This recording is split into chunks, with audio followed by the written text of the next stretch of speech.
All right, so let's get started into logistic regression. Let's see if I can figure out how to do this. Nice. All right.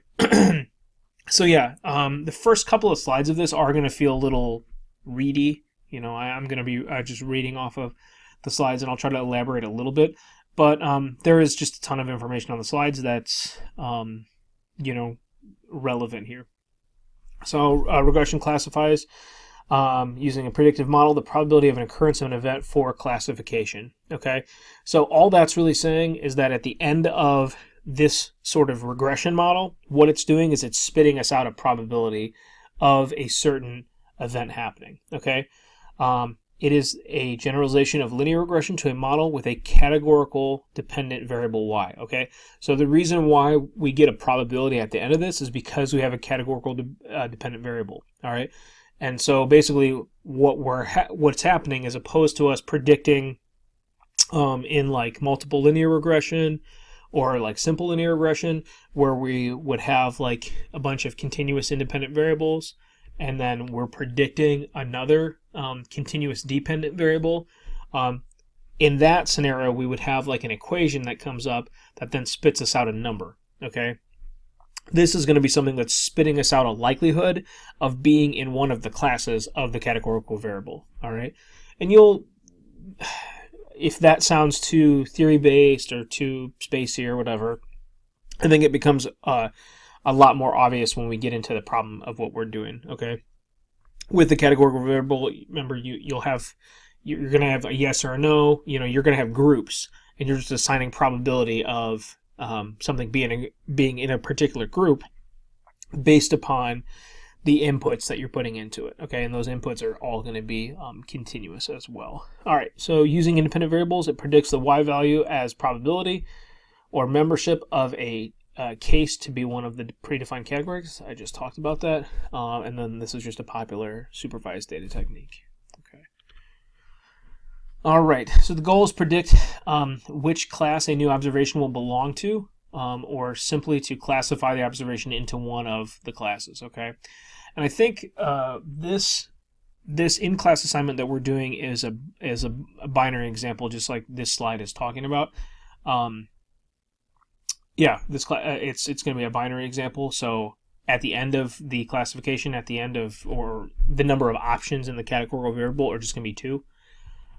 So yeah, examples of a binary outcome would be yes or no, buy or don't buy, success or failure, that sort of thing. Okay.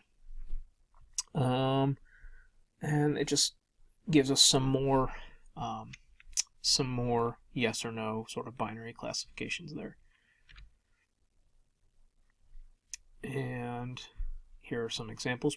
Predicting if a customer will buy or not buy a new book based on information such as demographic data and prior purchasing data.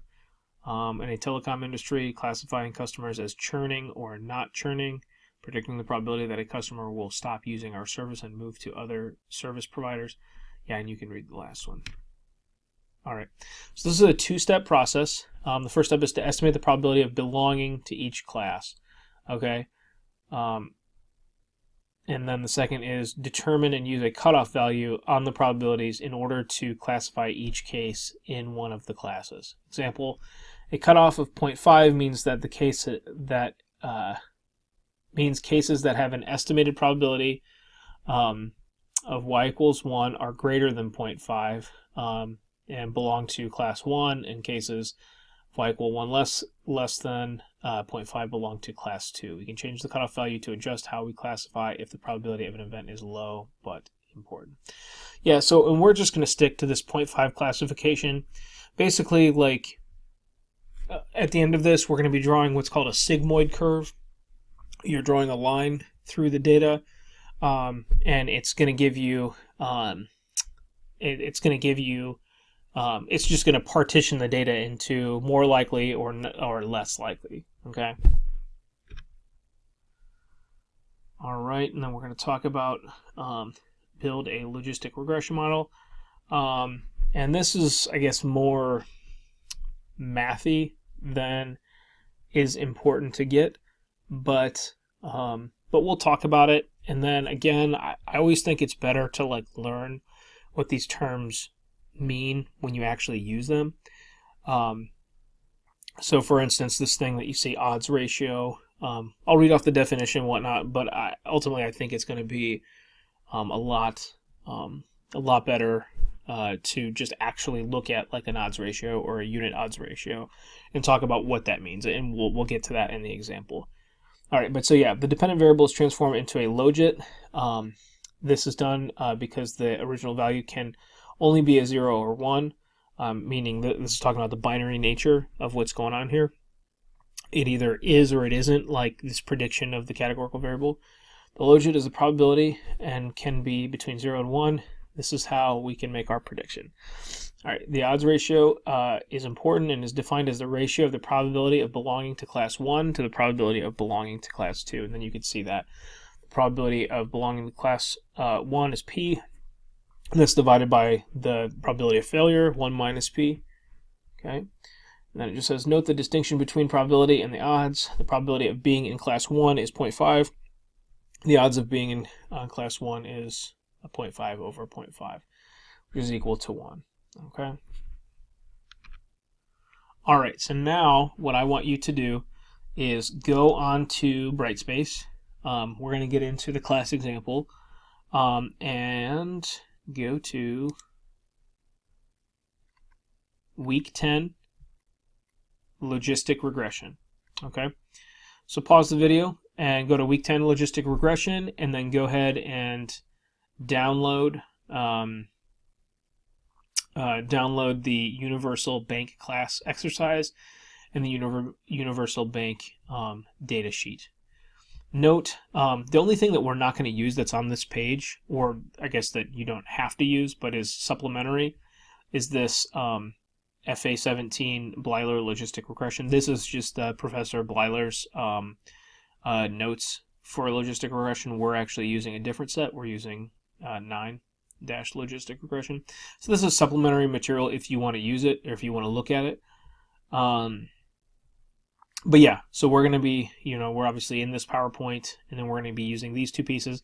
And then also you're going to want to have these on reference, meaning you might need to click on these at some point just to get a feel for what we're doing with the logistic regression. And I'm going to click on them to show you how to use these things as well.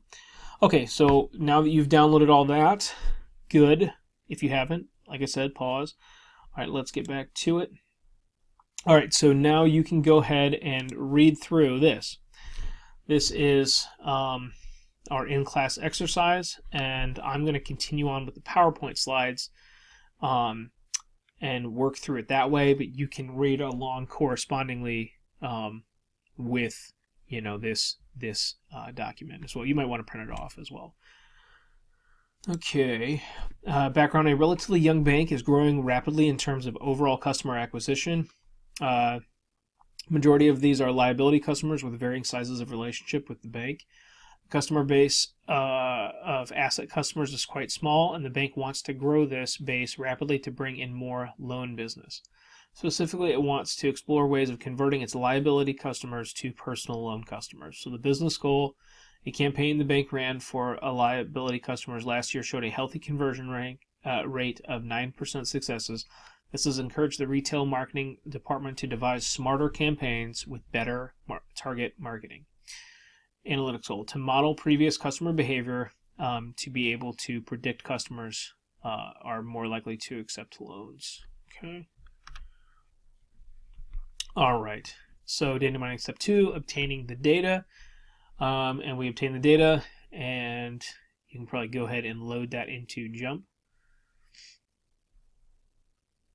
All right. And now I'm going to start reading off of the in-class exercise. So we should look at the distributions. We should look at the relationships between the variables. We should build a logistic regression model that predicts the likelihood of accepting the loan. We should use the regression model to predict the likelihood of future loan acceptance. Okay, so let's start with the instructions portion. So download the data file to your computer. So you've all done that, hopefully. Launch Jump and open the data file. So let's do that. And all right.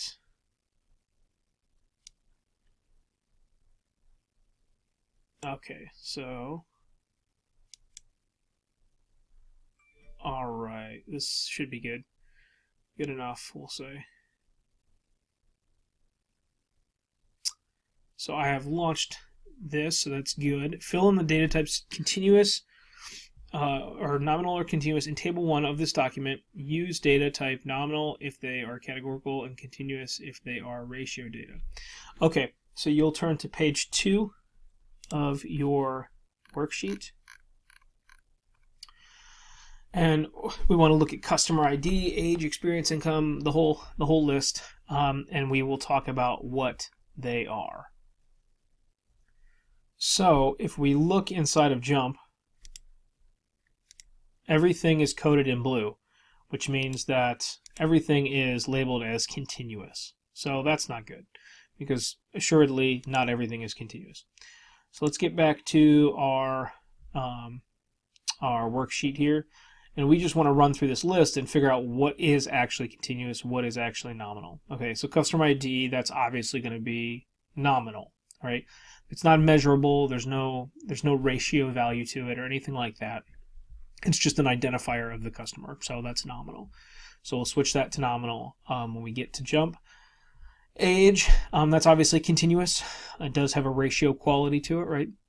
Experience, number of years professional experience, continuous. Income, obviously continuous. Family size, continuous. CC average spending on credit cards per month, that's going to be a continuous number. Education level, that's going to be nominal. Okay. Mortgage, value of the house, that's going to be continuous. Personal loan, did this customer accept the personal loan offered in the campaign? So that's going to be a 0 or a 1. It's going to be a yes or no. If you look at the data, you'll see that. So that's going to be nominal. And then all of these other questions, securities account, CD account, online credit card, these are all questions that are going to be answered with 0s and 1s. So those are all going to be nominal. So it looks like we have ID is nominal, education is nominal, and then personal loan on down is nominal. So it looks like there will be 7 of these that we need to switch to nominal when we get to Jump. So let's do that. All right.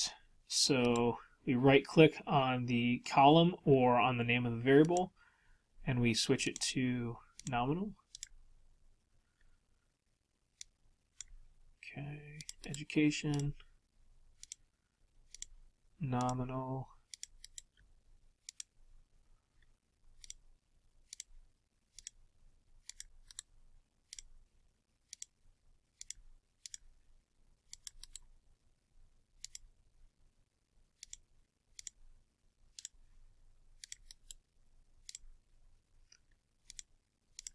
Nominal, okay, and finally nominal, phenomenal. Get it? Okay, terrible joke. All right, anyways, all right, so we've got all those coded correctly, and then it says compare the data types of the variables in table 1 with the uploaded JMP, make necessary changes to the data type. Yeah, we just did that. Great, fantastic. All right, so now let's get on to number 1 in our worksheet. We'll start by analyzing the distribution of variables. Okay, so this is the spot where we just want to look at the variables, see if there's anything abnormal. Is there anything that we need to take out? Is there anything that we need to have a special look at? So this is what we're going to do. All right, so we go to Analyze, Distribution, and then pretty much just every variable.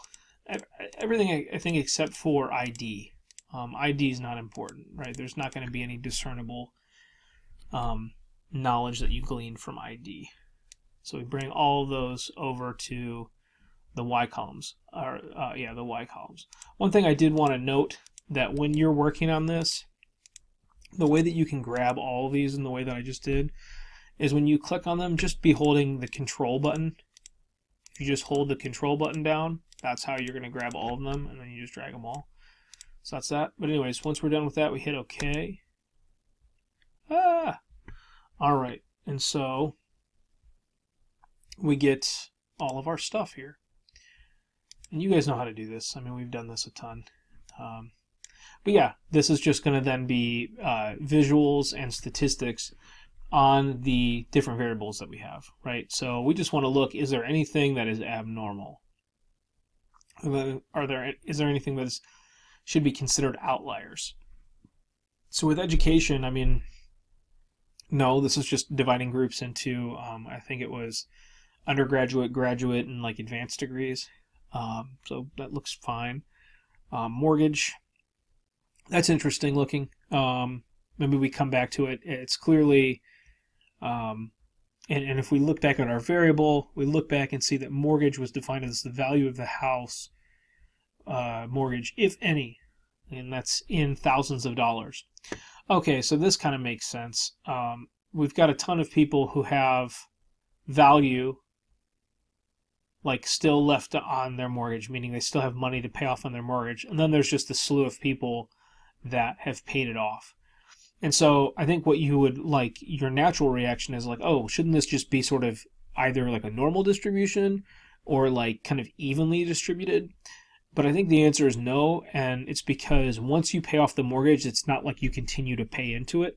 So you wouldn't see money or dollars going to the left side of that, right? So everything that happens to hit zero is going to just start stacking up, because it's not like once you've paid the mortgage off that you keep sending money in the wrong direction, okay?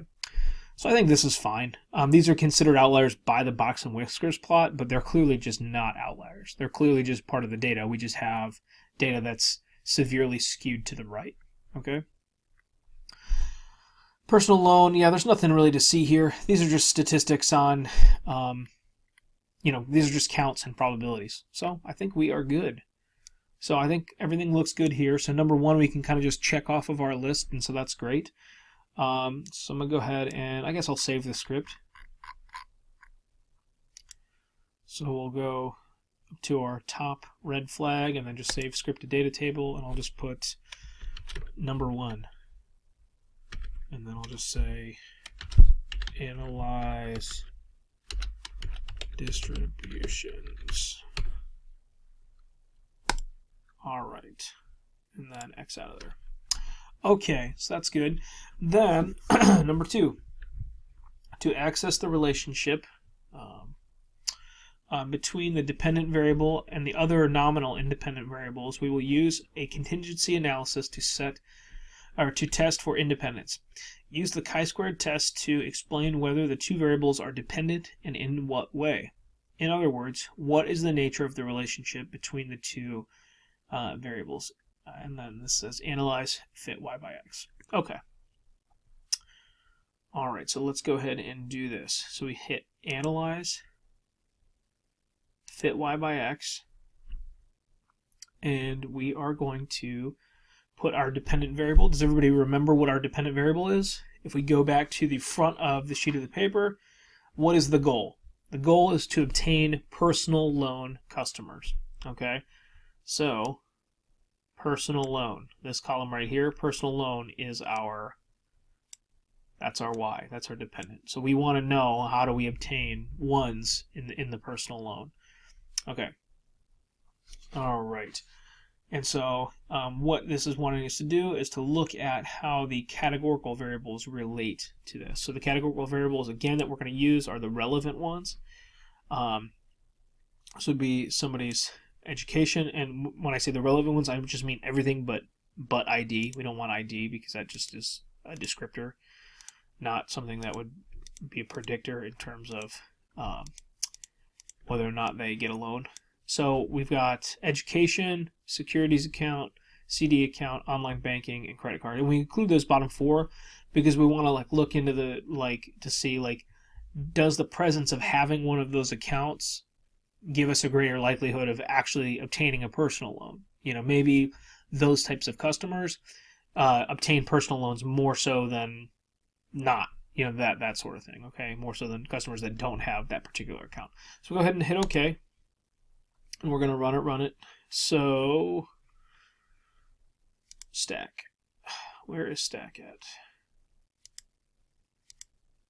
I don't see stack.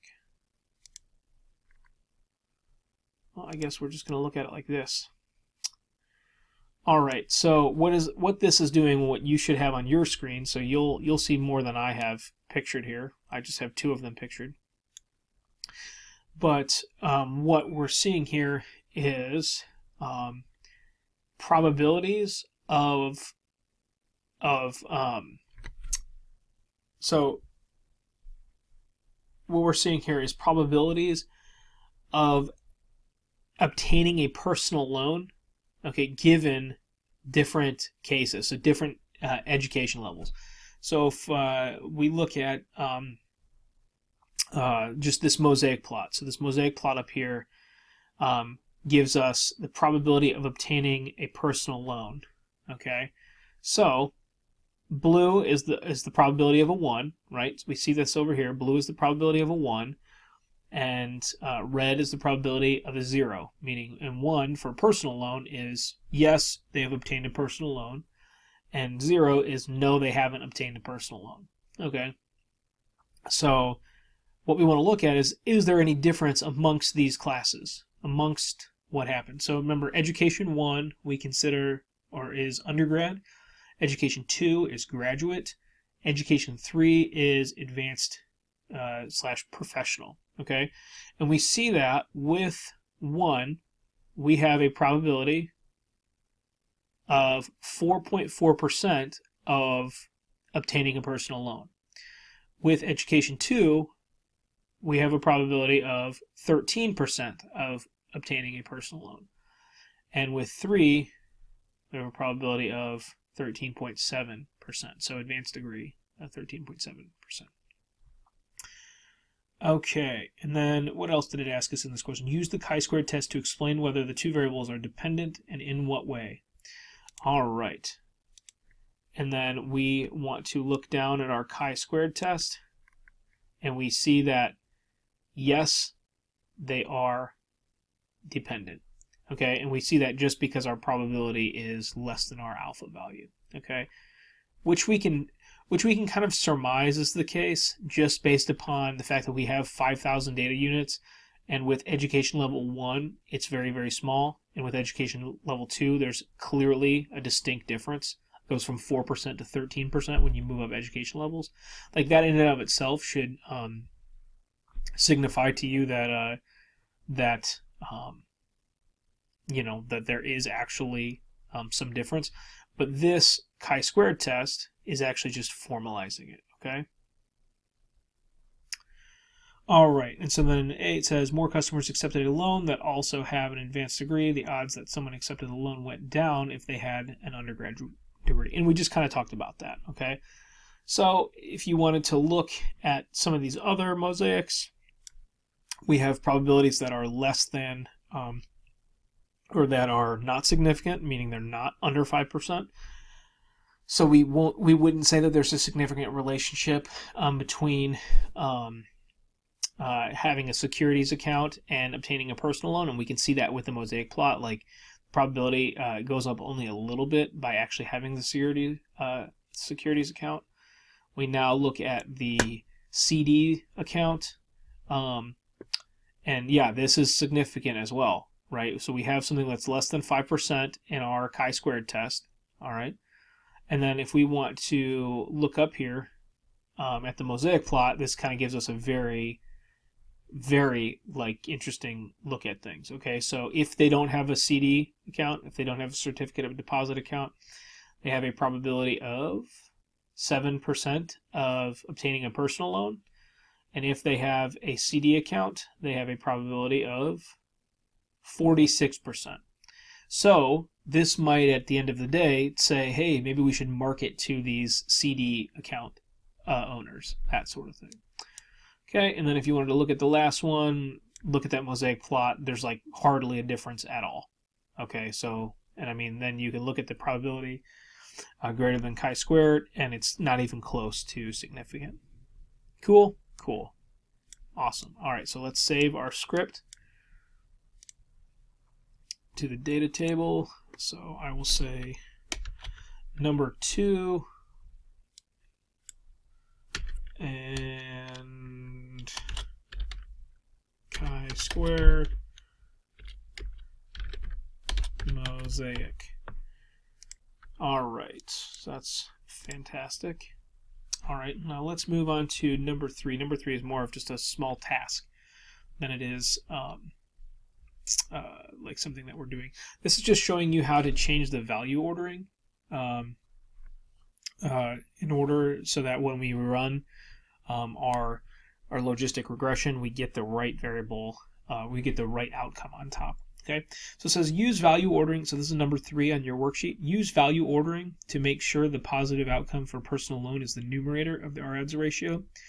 Double click the column header, properties, value ordering, highlight one, and move up and hit OK. So I'll just show you how to do that, okay? Uh-oh, don't do that. All right, there we go. So we're going to go to our personal loan, right click on it, go to column properties, okay, and then we're going to float down to value ordering. So we get this little menu that pops up here. Then we click on the number 1 here, and we click move up, and then we click OK. All right, so it should put a little star over here next to personal loan. You know you've done it right if that is the case. So number 3 is done. Check.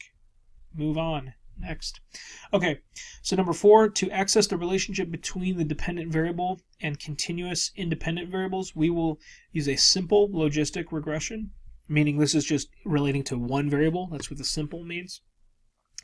And look for a significant relationship with our dependent variable personal loan. Okay, so it says run a simple logistic regression model for income. So income is going to be the variable.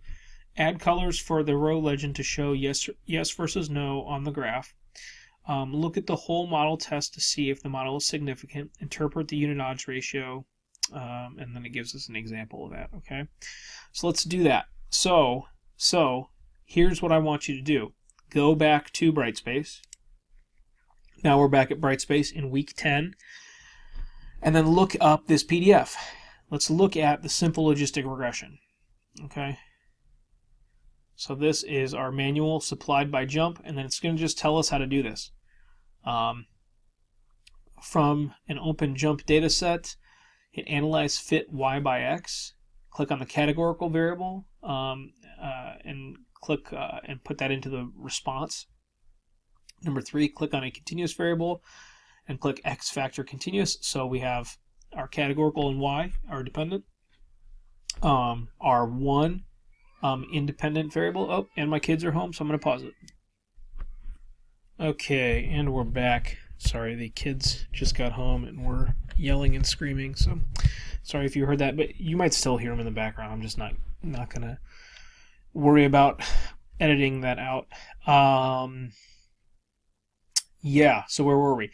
So analyze fit Y by X. That's the first thing. We put our dependent categorical variable in our Y, our independent continuous variable in our X, and we hit run.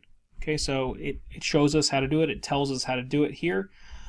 This picture that you see, though, I think is something that is of a categorical variable that has 3 classes. So ours is going to look different. Ours is going to look like this. Okay, so if you're following along in the slides as well, ours is going to look like this. So let's go ahead and run it. Let's get to Jump. So what did it ask us to do? To access the relationship between the dependent variable and any continuous independent variables, we will use a simple logistic regression, which we just learned about, and look for a significant relationship with our dependent variable. Run a simple logistic regression model for income. All right. Okay, so we go up to Analyze, Fit Y by X. Okay. Personal loan is our categorical dependent variable, so that goes in Y. And then in X, we are putting income, as it has asked us to do. And it automatically knows what to do. So I know what it feels like to you guys. It feels like, geez, we go to Fit Y by X for everything. And like, yeah, that's true. But Jump, the program, knows what to do based upon the characterization of the variables. Right? This is why we have to code our variables the right way. So it knows that if we have a Y that is categorical and an X that is continuous, and there's only one of each, then it knows that it's going to run a simple logistic regression. Okay, so we hit OK here. Boom, there it is. Okay, and now we are going to change the color of these dots to make it prettier. And I think that we do that, if I remember correctly, by right-clicking on the picture, going down to row legend, and don't ask me why this works, I don't really know why it works, and then just hitting OK. Yay, it worked. Alright, there we go. And so what that's doing is it's color coding the ones and the zeros. Okay? So the blue dots are the zeros, meaning this is the likelihood that they won't obtain a personal loan. Okay? The red is the likelihood that they will obtain a personal loan. And I'm not going to lie, these dots are just sort of decoration. When I was learning about this last semester, when I taught it for the first time, I was very surprised to hear that these supposedly aren't actual data points. They're just sort of like visual representations of the data points. So they just sort of fill them in, which is very bizarre to me. But anyways, so this curve represents the change in probability amongst the income levels, right?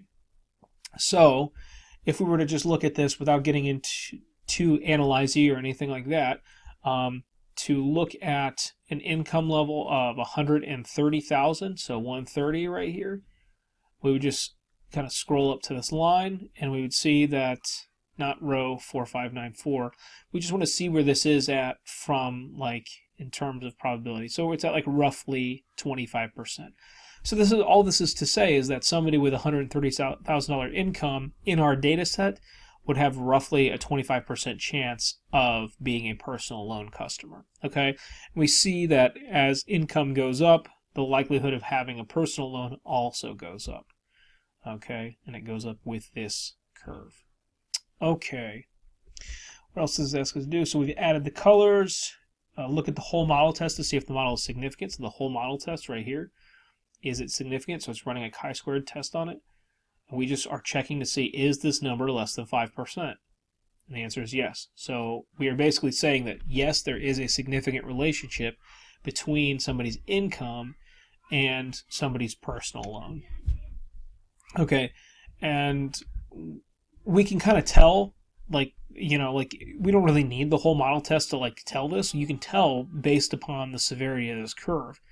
Right, the fact that, like, as income goes up, this thing starts to just head straight up means that, like, the probability is changing as the income is changing. Okay, so that's a way to think about that. All right, and so then lastly, it is wanting us to find and interpret the unit odds ratio. Sorry for my kids in the background. I apologize. And basically, all we got to do is go up to this red flag. Okay. All right. Sorry about that. Maybe I will edit that out. Well, we'll see. Okay. So we go up to this red flag and we click on odds ratios. All right, and that's going to add this unit odds ratio and odds ratio to the end of our parameter estimates table here. Okay. And then it's saying, how do we interpret this? And it actually gives us the interpretation. It just says income increases the odds of accepting a personal loan by a factor of 1.0378 for each additional unit increase in income. All right, so the likelihood, so basically the likelihood goes up by about, or I should say the probability, the probability doesn't increase by 3% each time. The probability doesn't increase by 1.03782291% each time a unit goes up. What it means is that the probability is multiplied by this number every time it goes up 1 unit. Okay. So, for instance, if you had something with 20% probability, and it goes up, and your income goes up 1 unit, then now the probability associated with that income change is going to be 1.03782291 times 20%. So it's not going to go up 3%. It's not going to go up to 23.78%. It's going to go up to like just over 20%. Right? The probability itself is just going to, like that probability itself is going to increase by about 3%. Okay, and that's going to continue for every single unit increase. Okay, so that's that. All right. Let's move on to number 5. So go ahead and save this, save script to data table, and I believe that was number 4. And that was our, you don't have to call it this, but that was our sigmoid curve. All right, and X out of there. So number 5, create a validation column. So let's do that. So we use analyze, predictive modeling, make validation column. So this is something we've done a ton of. And we just want to make this a 60-40 split. Okay. And then we hit, I believe it is formula random. Okay, and it makes us a column over here. And that's that. And if we want to check to make sure this is about 60-40, you can always just go to Analyze, Distribution, and then put the validation column in there just to check it. Let's see here. Go ahead and stack it. Okay, yeah, but it looks like it's pretty close. 0.592, so that's training column, and a 0.4 or 0.4080. Yeah, so it's pretty close. So that's good. All right, on to number 6. Understanding the factors that are related to accepting or not accepting the loan can help the bank to make changes to their marketing campaign to drive more accepted loans. Build a model that will provide insight into why some loans are accepted and some are not, including all the independent variables. Okay, so we're actually going to use all the independent variables, so not just continuous or categorical. So all of the independent ones that are relevant or that we think are potentially relevant. Okay, so what we do, and then let's talk about these.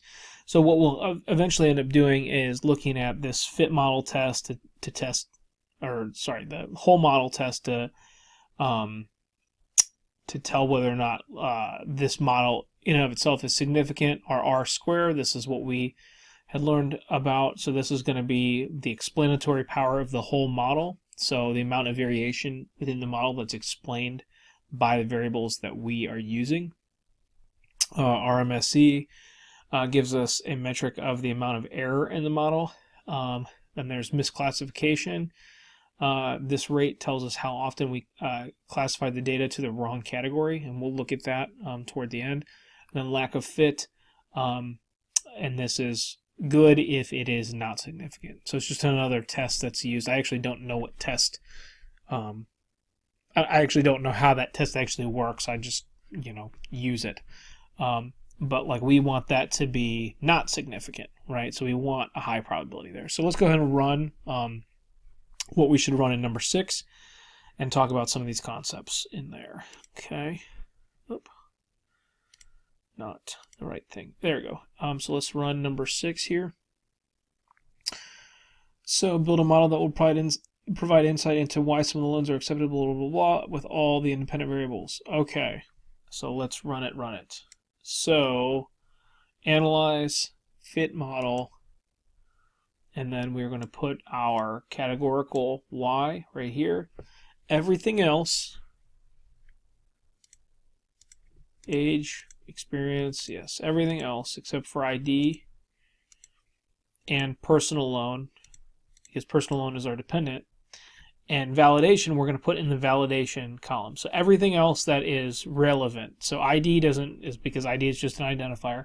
Personal loan we don't use because personal loan is our Y, and then validation because that's going to go in our special validation column. So we put all that stuff there, then we put validation in validation. And nominal logistic. So we hit run. So this is what it runs for us. Okay. Is the model significant? Answer yes or no, and then look at the lack of fit. So let's look at whether or not it's significant. To answer that question, we're looking at whole model test. We look at this probability. If this probability is less than 5%, it is significant. So the whole model is significant. Then it says look at the lack of fit. So lack of fit test. It's another test. Oh, sorry about that. And what we want to see is something that is not significant. So this is 1. So that is like the definition of not significant. So that's good. So fantastic. Now in part B of 6, it says look at the parameter estimates. Are any of the variables not significant? Which ones? So let's look at the parameter estimates right here. Which variables do we have that are not significant? Okay, so we're looking here. We see we have age, professional experience, and mortgage are not significant because they don't have a probability that is less than 5%. Okay, so we would write that down. Remove the non-significant variables from the model and look at the parameter estimates. Is there a lack of fit now? Even if there is still a lack of fit, continue on with the analysis. Okay, so basically we have to rerun this model, but take out age, professional experience, and mortgage. So I'm going to save this real quick. Just call it number 6A. So we're taking out age, professional experience, and mortgage. So analyze, fit model, same exact thing that we did. We're not going to use age, we're not going to use professional experience, and we're not going to use mortgage. We don't use personal loan because it's our Y. We do everything else down here, and then validation in our validation portion, and we hit run. So look at the parameter estimates. Is there a lack of fit now? No, there's not a lack of fit, so that's great. So yeah, you would just say no, there's not a lack of fit. So then just go here and save. 6B. All right, hit X, and now on to number 7.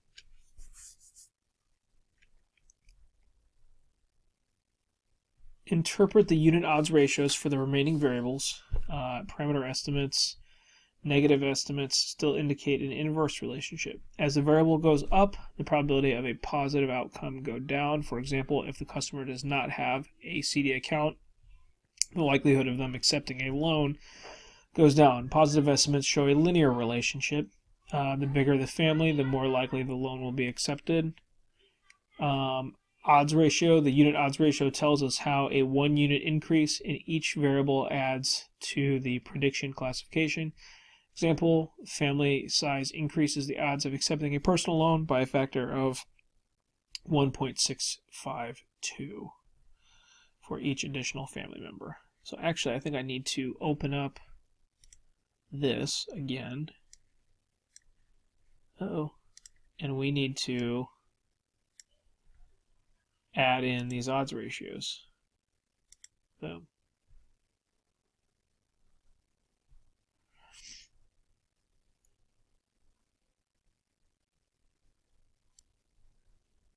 Yep, and so you can look at these odds ratios and kind of, I don't know, just play with them, figure them out for yourself. I'll give you an example. Yeah, so like in number 7 here, it says, for example, if the customer does not have a CD account, the likelihood of them accepting a loan goes down. Okay, and then, you know, like, conversely, like if they do have a CD account, the likelihood of them having a personal loan goes up. Okay, and so you can look at this odds ratio right here. So we're looking down here at odds ratios for CD account and see that it's approximately, if you have a CD account, so if you are level 1 versus level 0, meaning you have a CD account, you don't have a CD account, the odds of you having a personal loan go up 45x. Okay? Go up 45x. So basically, the likelihood of you having a personal loan, given that you have a CD account, you're 45 times more likely to have a personal loan if you have a CD account. That's something that we saw earlier when we were looking at that mosaic plot too. So that's a way that you can interpret it. Okay. And you will tend to get some of these more like large like odds ratios when you look at these like binary variables, like these on or off variables. Like the other odds ratio that we looked at was that unit odds ratio for income. As like the income increases, the probability increased by a factor of like 1.03 earlier, right? So, but that was like very small and incremental because that was like factoring in the fact that like, oh, well, if you change your income by $1,000, then that probability is going to go up by a factor of 1.03. And that's that. But like when you make a drastic change of like, yes, I did something versus no, I didn't do something, that's when you're going to see drastically different odds ratios or drastically different changes in the probability, especially if these things do have an effect on the likelihood of that other event happening, like the likelihood of somebody having the personal loan, okay? So look around with those, see if there's anything else that jumps out to you, and yeah. Yep. I don't want to go through all of them. I don't think that is significant, or I don't think that that's that important. You guys can do some of that as well. All right. Number 8. Well, should I save it? I'll save it. Save to the data table. All right. So we'll just call it number 7.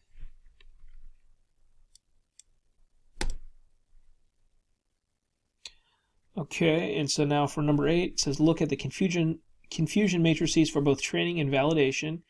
All right, so we can go back to that same script that we had open. So when we were developing the model, we have all of this stuff. We don't really need all that stuff, so you can turn off odds ratios and whatnot. Just get it a little less cumbersome if you would like.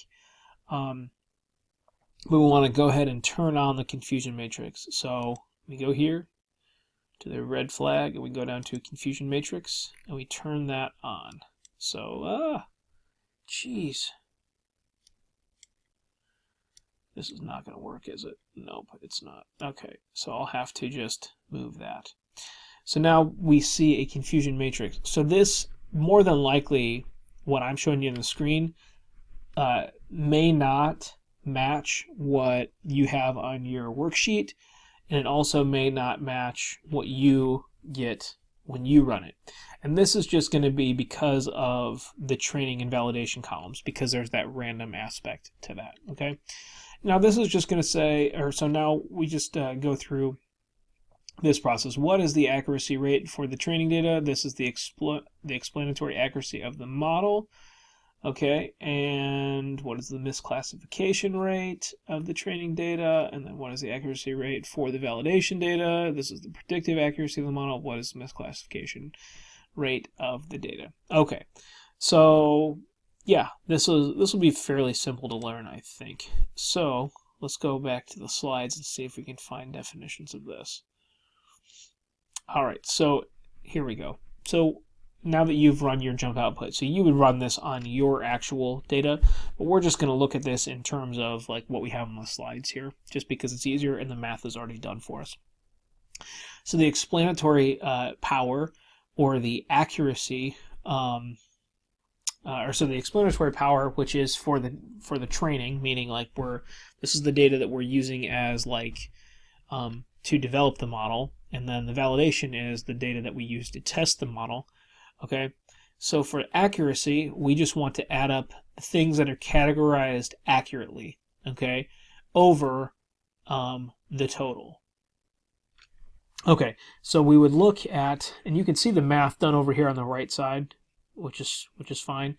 But what you want to do is you want to take the stuff that is categorized accurately and divide that by everything. Okay, so first you'd want to add up all that is in this training.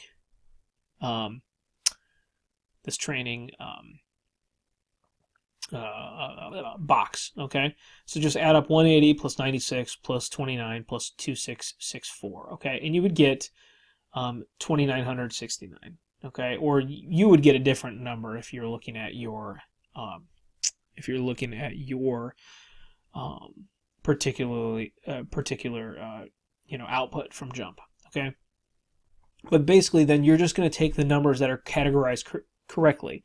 So, did the model predict a yes for a personal loan, and was it actually a yes for a personal loan? That would be categorized correctly, so that would be the 180. Did the model predict a no, and it was actually a no? No, that's going to be something that's categorized correctly. So did it predict the correct thing? The things that would be incorrect would be the predicted a no and it was actually a yes, or predicted a yes and it was actually a no. So for the accuracy, it's just going to be the ones that were categorized correctly over the total. And then for the misclassification, would just be the ones that were categorized incorrectly over the total. These should obviously add up to 1. Then for predictive power, you just do the exact same thing, but you do it with the validation box. Okay, so I don't think I need to explain a ton about this. I just feel like you just need to take some time and look at this. The math is pretty simple once you have a hang on it, right? It's just, hey, was this categorized correctly? Meaning, was it predicted a yes and was it actually a yes? Was it predicted a no? Was it actually a no? And then you take that over the total. Okay, so that is that. Now let's move on to number 9. Use the prediction profiler to explore the efforts of these predictors. What is the probability of accepting a loan for the following customer? And then we have to put those characteristics in. Okay, so let's do that. So go ahead and just go to that last script that we were working in. So whatever you named it is fine. So we're working with this last script. And you would then go down to profiler. Okay?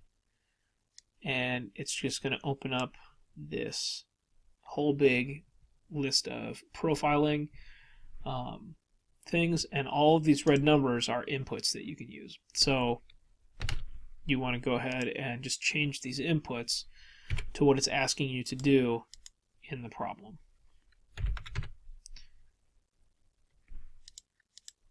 Oh, and we never recoded our variable, so what would we do here? Oh, we would just click inside the graph to change it. So yeah, if we didn't recode the variable to graduate and advanced professional, whatever, you can actually just click on the graph to where you want it to be. Securities account. So yeah, so like this one we never recoded, and so we could just do securities account. We're going to leave that as a no though, or as a 0. CD, we want that to be a 1, so we click over there. And online banking, we want to be a no, so it's correctly put already. And then credit card, we want as a yes, so we want it as a 1. So now we want to look back here and see, well, what does this predict our personal loan probability at? Well, it says that 66% of the time, somebody with these characteristics that we've listed will obtain a personal loan. And that's that. That is that. So guys, that is our lecture. Sorry that it took so long, but at least you can pause me and, go back and rerun stuff for yourself and all that. But that is the basic gist. So we'll be starting lab tomorrow. Please only ask questions if you've seen this video. I know that logically that doesn't even make sense to say, because you are watching this video, presuming if you're hearing me say that. So, that's that. But yeah, I look forward to seeing you all in class tomorrow. I promise I will not give anybody pink eye. Yeah, and thanks for watching. And your test grades should be live on Brightspace as well. So I'll put that in the announcement as well. Thanks so much, guys. All right, bye.